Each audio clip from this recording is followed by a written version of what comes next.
Revision का actual मतलब notes को वापस से पढ़ना नहीं होता। अगर तुम नोट्स को वापस पढ़ रहे हो ना रिवीजन के नाम पे, तो रिवीजन तो नहीं होने वाला, बट तुम्हें नींद बहुत अच्छी आने वाली है। जितना मर्जी पढ़ लो, अगर आप पेपर वाले दिन आपको सोचना पड़ रहा है कि ये क्या था तो कोई फायदा नहीं है। पहला रिवीजन कब होना चाहिए? 1 से 2 घंटे का शेड्यूल निकालिए रिवीजन के लिए। रिवाइज करो। अगर आपने साइंटिफिक मेथड जान लिया ना रिवीजन करने का, तो आपको बार बार याद करने की जरूरत नहीं है। आप एक बार रिवाइज करोगे और सारी इंफॉर्मेशन आपके लॉन्ग टर्म मेमोरी के अंदर स्टोर हो जाएगी। सो हाय एवरीवन, मेरा नाम है Prashant, mentor of thousands of students. अच्छा, एक छोटा सा सवाल मुझे आप सभी से पूछना है।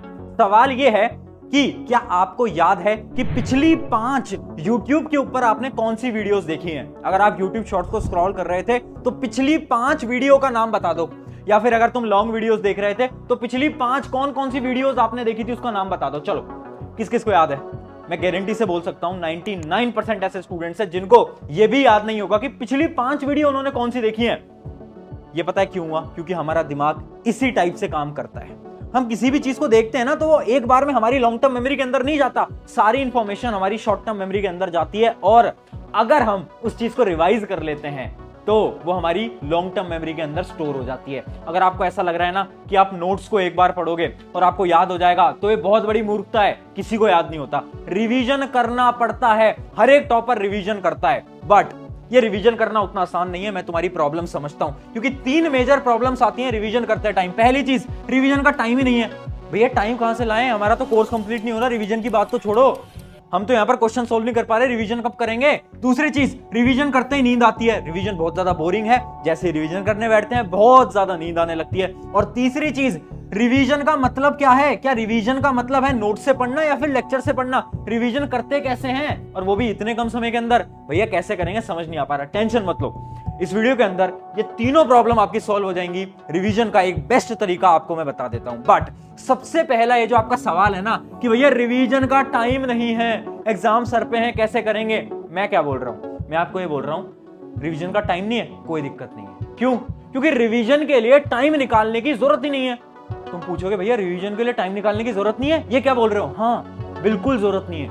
अच्छा, इस चीज को ना मैं एक स्टोरी से समझाता हूं। एक बार ना एक लड़का था, अब ना वो बहुत ज्यादा आलसी हो गया था। वो घर पे सोता रहता था, खाना खाता रहता था और बहुत मोटा हो गया था। तो एक दिन उसके पेरेंट्स आते हैं और उसको बोलते हैं कि तू बहुत ज्यादा मोटा हो गया है, अब ना तुझे ना हम जिम ट्रेनर के पास ले जाते हैं। जिम ट्रेनर कौन होते हैं? जो कि बॉडी वगैरह बनवाते हैं, वो वाले जिम ट्रेनर। अब जिम ट्रेनर जो है ना, लड़के को 2 ऑप्शन देता है। उस लड़के को 2 ऑप्शन देता है। दोनों ऑप्शन को बहुत ध्यान से सुनना और मुझे कमेंट में बताना आप कौन सा ऑप्शन चूज करते। अगर आप स्टूडेंट होते तो आप ऑप्शन नंबर 1 चूज करते या फिर ऑप्शन नंबर 2 चूज करते। देखो, पहला ऑप्शन उसने उस लड़के को दिया कि हर रोज 1 महीने के लिए 10 मिनट रनिंग करो, या फिर एक दूसरा ऑप्शन दिया। दूसरा ऑप्शन यह है कि महीने के अंदर केवल 4 से 5 दिन रनिंग कर। बट वो 4 से 5 दिन ना आपको हर रोज कितने घंटे भागना पड़ेगा? 2 घंटे भागना पड़ेगा। 2 घंटे की रनिंग करनी पड़ेगी। अब मुझे सबसे पहले इस वीडियो को पॉज करो। अगर तुम एक स्टूडेंट हो, तुम एक लड़के हो या लड़की हो, तो तुम इन दोनों में से कौन सा ऑप्शन चूज करोगे? हर रोज 10 मिनट भागोगे या फिर 4 दिन या 5 दिन जाओगे पर 2 से 3 घंटे भागोगे? कौन सा करोगे? देखो, उस लड़के ने भी आप सभी की तरह ऑप्शन नंबर 1 चूज किया है ना। ऑप्शन नंबर 1 चूज किया। क्यों? क्योंकि ऑब्वियसली बात है, 4 से 5 दिन के अंदर 2 घंटे भागना बहुत बड़ी मुश्किल है, बट 10 मिनट भागना तो बहुत आसान है। राइट है ना। 30 दिन तक ये लड़का इसको फॉलो करता है और उसकी बहुत अच्छी बॉडी बन जाती है, उसका जो वेट है वो कम होने लग जाता है। अब ये कहानी पता है मैंने आपको क्यों सुनाई? इस कहानी में मैंने आपको 2 ऑप्शन दिए। अब इन 2 ऑप्शन को आपकी पढ़ाई से रिलेट करते हैं। जब आप रिवीजन करते हो, ध्यान से सुनना, जब रिवीजन करते हो आप क्या करते हो? आपके पास भी 2 ऑप्शन होते हैं। जब रिवीजन करते हो आपके पास 2 ऑप्शन होते हैं, या तो आप हर रोज 10 मिनट ले दो, या फिर आप महीने के अंदर 2-3 दिन ही रिवीजन करो, बट उस समय पर आपको 2 से 3 घंटे देने पड़ेंगे। और आप कौन सा चूज करते हो? आप बोलते हो हर रोज तो रिवीजन कौन करता है, ये तो बेवकूफ लोग करते होंगे, हम क्या करेंगे, एग्जाम से 1 दिन पहले आएंगे, रिवीजन करने बैठेंगे और 3 से 4 घंटे रिवीजन कर लेंगे। तुम ये वाला ऑप्शन चूज करते हो, जो कि बिल्कुल बेकार ऑप्शन है। अब सुनो मेरी बात, रिवीजन का टाइम निकालना बंद करो। अब सुनना, ये है हमारी सबसे बेस्ट स्ट्रैटेजी रिवीजन की, शॉर्ट टर्म रिवीजन की 10 मिनट स्ट्रैटेजी, 10 मिनट रूल। ये रूल क्या कहता है? ये रूल आपसे ये कहता है कि रिवीजन के लिए समय मत निकालो। हर रोज जैसे ही आपके लेक्चर्स खत्म होते हैं, इमेजिन करो आप ऑनलाइन क्लास के अंदर लेक्चर्स देख रहे हो, या फिर आप एक ऑफलाइन ट्यूशन के अंदर जाते हो, कोचिंग के अंदर जाते हो और कोचिंग से वापस आते हो, जो भी उस दिन क्लास के अंदर पढ़ाया गया है, जैसे साइंस, एसएसटी, मैथ, इमेजिन करते हैं आपकी 3 क्लास हुई, उन 3 क्लास के अंदर आपको थोड़ा पढ़ाया गया, ठीक है। अब आपको क्या करना है, जैसे ही आप घर आते हो 10 मिनट के अंदर अंदर आपको फटाफट से वो सारी चीजों को रिवाइज कर लेना है। जब भी आपका कोई भी लेक्चर होता है, इमेजिन करो आप YouTube के ऊपर लेक्चर से पढ़ते हो, जैसे ही आपने लेक्चर देखा उसके बाद फटाफट से उसके नोट्स को रिवाइज कर लो। 10 मिनट करोगे, कभी भी रिवीजन करने की जरूरत नहीं पड़ने वाली, ये मेरी गारंटी है, ये मेरी गारंटी है। ये बहुत शानदार मेथड है। अब तुम पूछ रहे होगे भैया शॉर्ट टर्म रिवीजन बट करते कैसे हैं ये तो बताओ, हमें तो शॉर्ट टर्म रिवीजन करना ही नहीं आता। मैं समझा देता हूं, कोई दिक्कत नहीं है। देखो शॉर्ट टर्म रिवीजन करने का सबसे पहला मेथड क्या है, अंडरलाइन इंपॉर्टेंट पॉइंट्स। देखो 2 प्रकार के सब्जेक्ट्स होते हैं। पहले सब्जेक्ट्स होते हैं न्यूमेरिकल सब्जेक्ट्स जैसे कि फिजिक्स, जैसे कि मैथ्स, और कुछ सब्जेक्ट होते हैं कौन से, थ्योरी सब्जेक्ट्स जैसे कि एसएसटी, ये बहुत बड़ा थ्योरी सब्जेक्ट है। अब जितने भी थ्योरी सब्जेक्ट्स हैं उनके लिए जब आप रिवीजन कर रहे हो ना, वो 10 मिनट में जब आप नोट्स को पलट रहे हो ना, उस समय पर आपको क्या करना है, अपने सारे के सारे इंपॉर्टेंट पॉइंट्स को अंडरलाइन करते हुए चलना है। तुम पूछोगे भैया उससे क्या फायदा होगा, आगे बताऊंगा, इस चीज को याद रखना। आगे की वीडियो में लास्ट में इसको मैं जोड़ूंगा कि मैंने ये पॉइंट आपको क्यों बताया है, ठीक है। सेकंड चीज क्या है, रिवीजन करना है एक्टिव रिकॉल मेथड से। अब तुम पूछोगे भैया एक्टिव रिकॉल मेथड क्या होता है। एक्टिव रिकॉल मेथड कुछ नहीं होता, तुमने पढ़ाई करी है ना, तुमने नोट्स देखे, फिर नोट्स को बंद कर दिया, आंखें कर दी बंद। अब तुमने इमेजिन करना शुरू कर दिया कि ठीक है मैं ये करूंगा, इसके बाद मैं ये करने वाला हूं, अच्छा इसके बाद मैंने ये पढ़ा, फिर ये पढ़ा, फिर ये पढ़ा, फिर ये पढ़ा, मैंने ये वाला कॉन्सेप्ट पढ़ा, ये वाला कॉन्सेप्ट पढ़ा, बस। उससे क्या हुआ, लॉन्ग टर्म मेमोरी के अंदर सारी इंफॉर्मेशन स्टोर हो गई।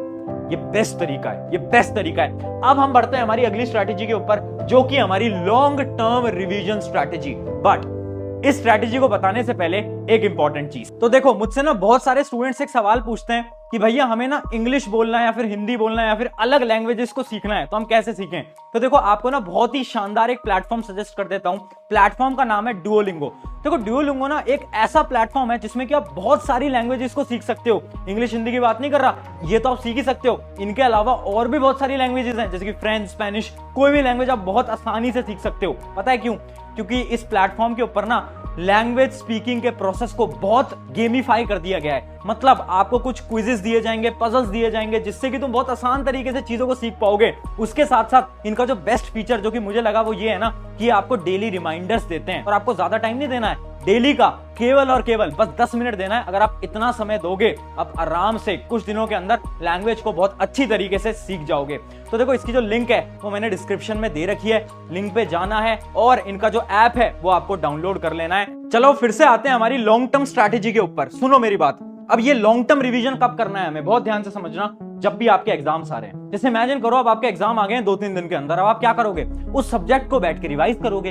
तो वो वाला जो रिवीजन है उसको हम बोलते हैं लॉन्ग टर्म रिवीजन। ये कब करना होता है, या तो आपका कोई टेस्ट है या तो आपके कोई एग्जाम्स हैं, उससे पहले हम लॉन्ग टर्म रिवीजन करेंगे। बाकी हर रोज हम क्या करेंगे, शॉर्ट टर्म रिवीजन। अब सुनो, लॉन्ग टर्म रिवीजन के अंदर हमने 2 स्ट्रैटेजीज के अंदर डिवाइड कर दिया है। पहली स्ट्रैटेजी है थ्योरी सब्जेक्ट्स के लिए, जितने भी आपके थ्योरी सब्जेक्ट्स होते हैं जैसे कि एसएसटी है ना, जो थ्योरी सब्जेक्ट्स होते हैं, अब ध्यान से देखना, उनके लिए आपको क्या करना है, read underline topics, underline points. मतलब अभी मैंने शॉर्ट टर्म के अंदर आपको कुछ पॉइंट्स अंडरलाइन कराए थे, याद आ गया। हाँ, अब आपको क्या करना है ना, आपको सब कुछ नहीं पढ़ना। अगर आप एग्जाम से पहले सब कुछ पढ़ने की कोशिश करोगे कुछ भी नहीं कर पाओगे, है ना। तो आपको क्या करना है, जितने भी हमने अंडरलाइन करे थे, इंपॉर्टेंट कॉन्सेप्ट्स को हमने अंडरलाइन करा था, उनको फटाफट से हमें क्या करना है, रिवाइज कर लेना है, एक बार देख लेना है। उसके बाद हमें क्या करना है, सैंपल पेपर और प्रीवियस ईयर क्वेश्चन को प्रैक्टिस करना है। सुनो, अगर आप बोर्ड एग्जाम दे रहे हो, सैंपल पेपर लगाना शुरू कर दो। सैंपल पेपर बहुत इंपॉर्टेंट होता है। उसके अलावा अगर कोई आप कॉम्पिटिटिव एग्जाम दे रहे हो, प्रीवियस ईयर क्वेश्चन से आपका रिवीजन बेहतरीन तरीके से होता है। प्रीवियस ईयर से अच्छा रिवीजन करने का मेथड कोई हो ही नहीं सकता। करना क्या है, पहली चीज अंडरलाइन पॉइंट्स, दूसरी चीज क्या है, सैंपल पेपर या फिर प्रीवियस ईयर क्वेश्चन। अब बात करते हैं न्यूमेरिकल वाले सब्जेक्ट्स के लिए। भैया हमारे न्यूमेरिकल सब्जेक्ट्स हैं जैसे कि मैथमेटिक्स, फिजिक्स। अब देखो इनका जो रिवीजन है वो बहुत डिफरेंट तरीके से होता है। टॉपर्स कैसे पढ़ते हैं हम वो देखते हैं ना। नॉर्मल बच्चा तो नॉर्मली पढ़ेगा, बट टॉपर्स कैसे पढ़ते हैं, टॉपर्स का पढ़ने का एक तरीका होता है। वो क्या करते हैं ना, पहले वो क्वेश्चन प्रैक्टिस करते हैं, जैसे इमेजिन करो मैथ का एक चैप्टर है। अब आप क्या करोगे, सबसे पहले क्वेश्चन प्रैक्टिस करोगे, क्वेश्चन लगाना स्टार्ट करोगे, बहुत सारे सवाल लगाओगे। जब आप सवाल लगाओगे तो आपको पता चलेगा कुछ ऐसे टॉपिक्स हैं, कुछ ऐसे चैप्टर्स हैं जिनके आप क्वेश्चंस नहीं सॉल्व कर पा रहे। अब आपको क्या करना है, जितने भी आपके वीक टॉपिक्स हैं उन सारे वीक टॉपिक्स को आपको वापस से पढ़ना है। किसकी मदद से, या तो आप नोट्स की मदद से पढ़ सकते हो या तो आप यूट्यूब की मदद से पढ़ सकते हो, यूट्यूब लेक्चर की मदद से पढ़ सकते हो। तो समझे, न्यूमेरिकल सब्जेक्ट्स के लिए क्या करना है, सबसे पहले क्वेश्चन प्रैक्टिस। रिवीजन का बेस्ट तरीका है क्वेश्चन प्रैक्टिस करो, आपको पता चलेगा अच्छा ये वाले मेरे पोर्शंस वीक हैं, बस आप उन वीक जो आपके पोर्शंस हैं उनको वापस पढ़ लो। हाँ, अब इससे क्या होगा, हमारा समय बचता है। देखो हमें ना स्मार्ट स्टडी करनी है, हमें अब वो नहीं करना कि हम 12-12, 13-13, 14-14 घंटे घिस के पढ़ रहे हैं। नहीं यार, स्मार्ट स्टडी का जमाना है, थोड़ा स्मार्ट बनना पड़ेगा। हमें हमारे पढ़ने के तरीके में चेंजेस करने पड़ेंगे। कैसे? इस प्रकार से, है ना। अब बात करते हैं हमारी टिप नंबर 3 और लास्ट टिप के बारे में, जो कि आपका एक सवाल है। सवाल यह है, भैया रिवीजन बहुत ज्यादा बोरिंग होता है। मेरे दोस्त, मैं समझता हूं रिवीजन बोरिंग होता है, बट टेंशन मत लो, इसका बहुत बेहतरीन सोल्यूशन बताता हूं, जो कि है डेडलाइन। देखो, याद करो वो एग्जाम से एक दिन पहली रात, एग्जाम से एक दिन पहले जब रात होती है तो आप क्या सोचते हो, आज तो मैं पूरी रात भर पढ़ लूंगा या पढ़ लूंगी, ये सोचते हो। ऐसा क्यों सोचते हो? क्योंकि आपको उस समय पर डर लग रहा होता है, आपको पता है कल एग्जाम है, अगर आज पढ़ाई नहीं करी तो भैया फेल हो जाएंगे, है ना। अब ये जो डर है ये आपको हर रोज लाना पड़ेगा। कैसे? डेडलाइन को बनाकर। हर रोज आपको डेडलाइन देनी पड़ेगी कि ठीक है यार, मुझे ये वाला चैप्टर खत्म करना है 1 घंटे के अंदर अंदर, रिवाइज करना है 1 घंटे के अंदर अंदर। अगर आपने डेडलाइन बनाना शुरू करा ना, नींद खत्म हो जाएगी, नींद खत्म हो जाएगी। और दूसरी क्या स्ट्रैटेजी है? दूसरी है रफ नोटबुक स्ट्रैटेजी। देखो होता क्या है, रिवीजन बोरिंग होता है, ये चीज सब जानते हैं, बट ये क्यों रिवीजन बोरिंग होता है ये कोई नहीं जानता। पता है क्यों? क्योंकि आप पढ़ते कैसे हो, आप रिवाइज कैसे करते हो? आप बुक ले लोगे, बेड पे आराम से लेटे हुए हो, बैठे हुए हो, और बुक ऐसे खोल रखी है और बस पढ़ रहे हैं। रिवीजन करने का सबसे बेकार तरीका। रिवाइज कैसे किया जाता है? एक नोटबुक लो, बगल में रखो, इसको बोलो रफ नोटबुक, इसको बोलो रफ नोटबुक, और जो भी आप अपनी बुक से पढ़ रहे हो रफ नोटबुक में रैंडमली लिखते रहो, है ना, लिखते रहो। इससे क्या होगा, आपका हाथ चलता रहेगा। जब हाथ चलेगा तो पता है क्या होगा, तो नींद नहीं आएगी, आप बोर नहीं होगे, है ना। ब्लड का जो सर्कुलेशन है वो पूरी बॉडी के अंदर चलता रहेगा और आपको नींद नहीं आएगी। ये साइंटिफिक मेथड है, बहुत सारे टॉपर्स के ऊपर ट्राई किया हुआ है मैंने पर्सनली, और हर एक स्टूडेंट को पढ़ाई में बहुत ज्यादा मदद मिली थी। ये थे हमारे सारे इंपॉर्टेंट आपको रिवीजन की स्ट्रैटेजी सारी बता दी है। अब एक लास्ट 1 to 1 चीज बताता हूं यार। देखो, मुझे पता है समय तुम्हारे पास शायद कम है, ऐसा तुम्हें लगता है ना, कि भैया बहुत पास एग्जाम आ गए हैं, सिलेबस नहीं हुआ है, रिवीजन नहीं हुआ है, बहुत सारी प्रॉब्लम्स हैं तुम्हारे साथ। बस एक चीज बोलूंगा यार, बहुत सारे आपके पास ऐसे एग्जाम्पल्स आपको मिल जाएंगे जिन्होंने बड़े बड़े कॉम्पिटिटिव एग्जाम्स को 1-1 महीने में पढ़ के क्रैक करा है। चाहे वो कॉम्पिटिटिव एग्जाम IIT JEE हो, नीट हो, फर्क नहीं पड़ता, बट बहुत सारे आपको ऐसे एग्जाम्पल्स मिल जाएंगे। तो अगर तुम मेहनत करने को आज से तैयार हो, तुम्हें कोई रोक नहीं पाएगा। तो ये 7 डे चैलेंज आज मैं आपको दे रहा हूं। अगले 7 दिन तक मुझे चाहिए हर एक स्टूडेंट लिख रहा हो कि yes I completed day 1, day 2, day 3, day 4, day 5, day 6, day 7। 7 दिन तक ये खत्म करना है तुम्हें, ठीक है। ऑन दिस नोट, शुक्रिया एवरीवन। मेरा नाम है प्रशांत। अगर आपको वीडियो अच्छी लगी, अपने एक दोस्त के साथ इस वीडियो को शेयर कर देना। चैनल सब्सक्राइब करो या मत करो वो आपकी मर्जी है, बट अपने एक मित्र के साथ जरूर शेयर कर देना। शुक्रिया एवरीवन।